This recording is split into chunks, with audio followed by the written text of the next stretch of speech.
I hope you managed to have a half-decent Christmas. I had. Thank you very much. I hope you too. So are there any good or bad news about the injuries or COVID? Any updates at all? Yeah, the boys who had to isolate or had COVID are back. Means Fab, Virgil, Curtis, and Thiago. Thiago was the latest. He came back, trained first time yesterday with the team. We have one young player was now isolating, and 2 staff. So it's really tricky. It's every morning when you come in, it's like a little bit like a lottery. You hope it's all fine, and then one case, and okay, that's the situation. But apart from that, we are fine. There's a lot of talk, of course, at a Premier League managers meeting about the pressure on players with the fixture backlog and COVID, etc. Does not playing on Boxing Day help that situation for you, or does it not really make that much difference? Yeah, of course. So I said before that the situation is should not be like this, and we can discuss about that every year and all these kind of things. I know so many people think it's tradition. We wanted to play on Boxing Day. We could have played on Boxing Day, no problem at all. It was because of Leeds, obviously, the situation there. So we accept that. But then playing then 26 and 28 is just not right. And I just say that because it's true. So and I think you can find solutions for that. It's not that difficult to play football in a slightly different way. 26th, 29th, where's the problem? Some teams are doing that. United plays tonight, and I'm not sure when they have the next game. Probably not the 29th, will be the 30th or whatever. So there's enough days for playing. You could play football, and it just would help the players, even without COVID. And the problem is now, obviously, but some teams definitely have a proper COVID problem in the moment, and then you rush a smaller group of players through 2 games. So you need luck in these moments, and I think you should not need luck in these moments. That's the situation. We said it, and very often, and the Boxing Day is never in doubt that we all want to play on Boxing Day. Actually, it's a great fixture. Everyone loves it. It's great for the people. It's great for the players. Really good for everybody. But then after that, we will not stop discussing, because if we don't discuss it, it just stays like this. Maybe it stays anyway like this, but there's still the players need help, and the help needs to come from other areas. And that means in this case now the coaches are the closest to the players, and we have to deal with all these kind of things, and that's why we are pretty clear about that. Obviously, looking to the game at Stamford Bridge just briefly, you're going to need the strongest possible squad to go to Stamford Bridge. So good news on that front, I guess, in terms of the African Cup of Nations, as Mo, Sadio, Naby will be available. Yeah, hopefully there's another game in between. But we'll be playing against Leicester first, and tomorrow. But they would always be available for that game, but they've been allowed to come a bit later, I think. Is that right? Yeah, true. So the news, obviously, that was good. Was really thankful for that. I think it's right, but anyway, we needed help, and we got the help there. All the clubs got the help, so it's good that the boys can play this game. And after that, yeah, they still have to go. And Leicester, as you say, that's the next challenge. Yeah, it is, and you saw obviously Leicester not in a perfect situation, because they have obviously injuries, and they have I'm not sure, but probably still COVID cases. Maybe now lesser, but we played them only a few days ago, and they were pretty strong in that game. And yesterday they had, I think when we went out for training when it was 4-0. And all of a sudden, I got a mess. Somebody told me it's 4-3, and I thought, oh, wow. So they were obviously close, and they're just a good team. What Brent is doing there is exceptional, and that's why it will be tricky for us, of course. But we will try. Thank you, Gary. We'll go for a couple from Naz, and then a couple from Carl Woodward, and that will be it for the Open as it stands. Naz. Hi, Jurgen. Festive greetings. Hope you had a good Christmas. Hi, thank you. Hope you too. Jurgen, with everything that's going on, is this the toughest time to be a Premier League manager with COVID, with the fixture pile up, with everything else that's going on around it. Is this the toughest season you've had as a coach in your career?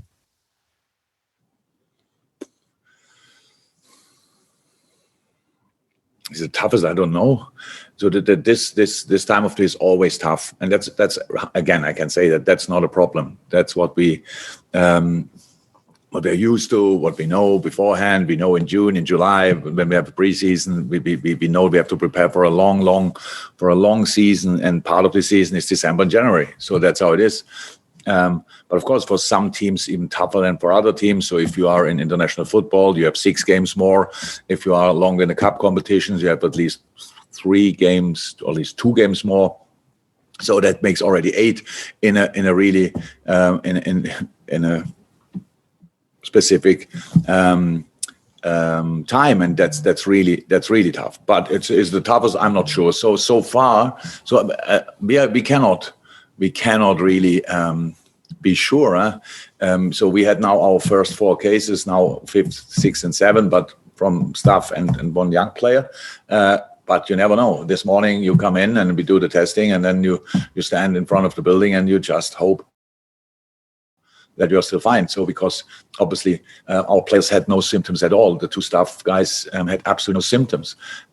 Means it can pretty much hit everybody. So that makes it obviously really tricky, of course, because in a moment when you get a positive test, you're out. You just sit back in the car, drive home, and isolate. So that's the situation moment. That makes it especially tough. That's true. But other periods have been tough for other reasons. So we just deal with it. We try to get through it. We hope, we pray that things will be fine in the moment, and obviously in the long term then for all of us. So it's like, at least we don't even know 100% which kind of variant we get. We don't, or the players got yet, because we don't get this information as quick as I'm not sure how quick it's possible, but it's not that you get it then directly, he's positive and you know immediately, is it Delta, is it Omicron, whatever. But it looks like in a moment, because we had obviously over the last 1.5 years, we had other cases, and now it looks really like this is the symptoms when you are vaccinated and when you are boosted, then you don't have any kind of symptoms, which is obviously good news as well in difficult times. Yeah. With all of that and with everything that's going on, I saw a quote, I think, from you, that you fell in love with your team again. And I wanted to just mention how much those young players performed against Leicester, and how proud are you and how positive are you for the future of the football club with all of those youngsters that are coming through? And you've got a lot of talent there that's going to be potentially first team players in the next few potentially months and years, haven't you? Yeah. Very happy about that. We are very thankful towards the academy that they produce these kind of guys. I think the region we are living in and the area we're living in gives you a specific character education as well. So they are not only great footballers, they are really good boys as well, well educated and all this kind of thing. So that's really positive. And yes, the Leicester game was now because that's how it's said, and that's definitely the case. If the lineup of the first half would have worked out, it would have been because of the players. That it didn't really work out was my fault. So you have always to be really sensitive about how many you throw in the same moment. It was for a different reason, not really differently possible. We could have played a different lineup in the first half, but then we would have had to change for the second half. So we decided this way around that we will be slightly more experienced and stronger in the second half. That's what we wanted to do in the first. What was clear before the game. So we're slightly lucky that we needed the 95th minute to score the equalizer, but that's the situation we are in. We spoke now to your colleague about how tough the period is, and in these periods you have to make decisions, and because of the things that happen during the week, and that's obvious for the outside world, not so easy to understand. I can imagine that they want to see always the same players in their mind, the best 11 playing constantly. These kind of things are not possible with these different tournaments which we are going through. And I really think the boys did exceptionally well. And especially what I love about it, what I love about the night. First half, obviously 3-1 down, and the atmosphere was now not like great, like being 5-0 up, but it was good. So the people were not angry or overly disappointed. They just thought, okay, that's now how it is. But in the second half, when we stepped out again, you could feel immediately they want to go for it. So the crowd as well, and create a really special atmosphere, and that's what I loved the most. And just finally, Thomas Tuchel yesterday mentioned that he thinks that the current situation with COVID, fixtures, everything, he just mentioned it's not fair. And he also mentioned, the 5 substitutes. Would you be in favour of the 5 substitutes returning? Yes.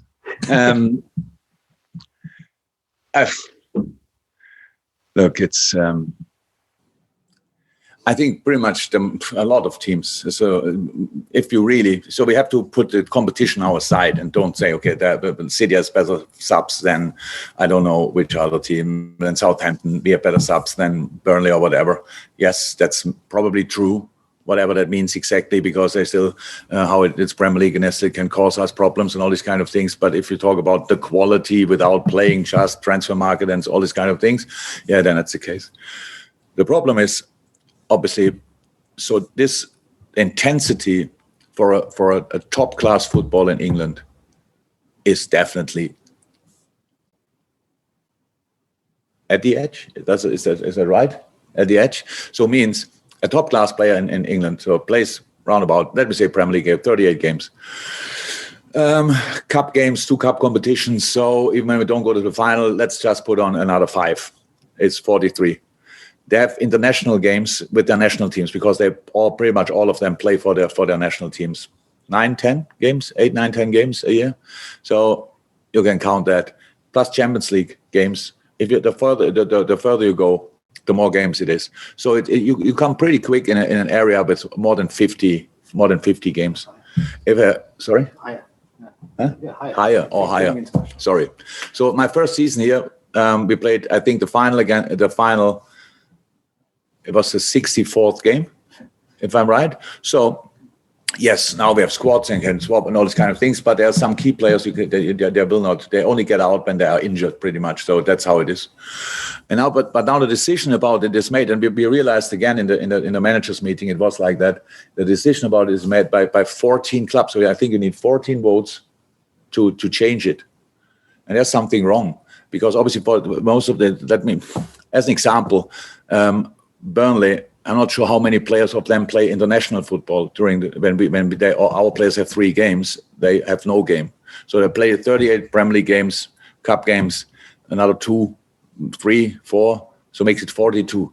So we talk about an issue what some clubs definitely have, some players definitely have, but it's decided by other teams. And because we make kind of a competition of it in this voting, it's like, well, no, they are better than us and stuff like this.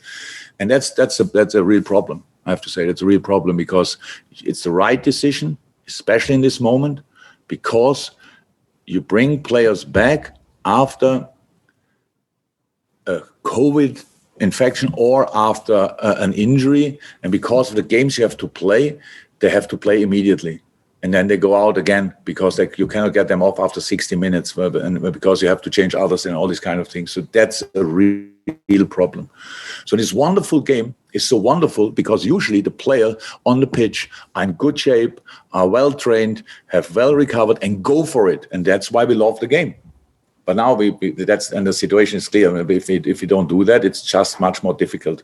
And again, one example is, the best league in the world and the most intense league in the world is the only league in Europe and maybe in the world, I don't know, with still 3 subs. And that's not right. It's not. But we came through until here. But I still think we have to talk about it. We have to think about it. We should change it. But it's for the Premier League. Richard Master said he would like to make this decision by himself, but he can't because you need a vote. And this vote is other clubs which other problems, different problems, say, no, we don't We don't want to have 5 subs, and so I don't see a real chance to change it, to be honest. Thank you, Naz. Thank you very much. Final ones in the open, a couple from Carl Woodward, and then we're going to go to the embargo section. Hello, Jurgen. Hello. Just going back to last week's win against Leicester, all your goals were clinically taken, composed, and such a hectic game. Does that type of finish show how great your mentality of your players are, to strike the balls like that when there's so much going on around them and the atmosphere is so loud as well? Yeah, everything. So, but when you play here, not only for a day or so like for a month, for 2, for 3, you first and foremost you heard it before. You had an atmosphere, a similar atmosphere like this, and actually we all do it. All of us, we all do it for playing in an atmosphere like Anfield can create, and so it's so special. It's not that it makes you nervous. It just pushes you through, and it gives you just an extra boost constantly. And actually, it helps you flying. It helps you forgetting that it's really hard what you're doing here. That it's really intense, and that your body might give you some signs. I'm done or whatever. So you can just get through all these things. Yeah, absolutely special. But it's not. It helps. It's not hindering. Yeah, and that 4-0 result at Leicester 2 years ago, Boxing Day, was a brilliant away performance. Was that as close to perfection as you can get away from home? It was such a powerful display, and because of Leicester's last 2 results, they're going to be hurting tomorrow. Do you think you're going to need something like that tomorrow as well? I think we can divide it a little bit. So like this performance 2 years ago, that was after we came back from the Club World Cup from Qatar, and we had absolutely no idea how we will deal with that intensity because we played there 2 games. In the middle of a very intense period, so have the travels, different climate. Obviously, it was much warmer in Qatar than it was here. You come back and we had really no idea how the boys will react, and then this reaction was absolutely special. It was one of the best away performances we produced since I'm here. Was outstanding. But we shouldn't now compare, and the situation is clear. We have to. I expect Leicester will fight with all they have. That's how they are. But we will go there, and we want to go there to get a result as well. So we will fight as well. That's it. How good the game will be in the end, we will see. But we are going there to win the game, which is difficult enough. Terrific. Thank you, Carl. So everything now is under an embargo until 10:30 tonight. That's Monday the 27th. Monday the 27th, 10:30 p.m. tonight.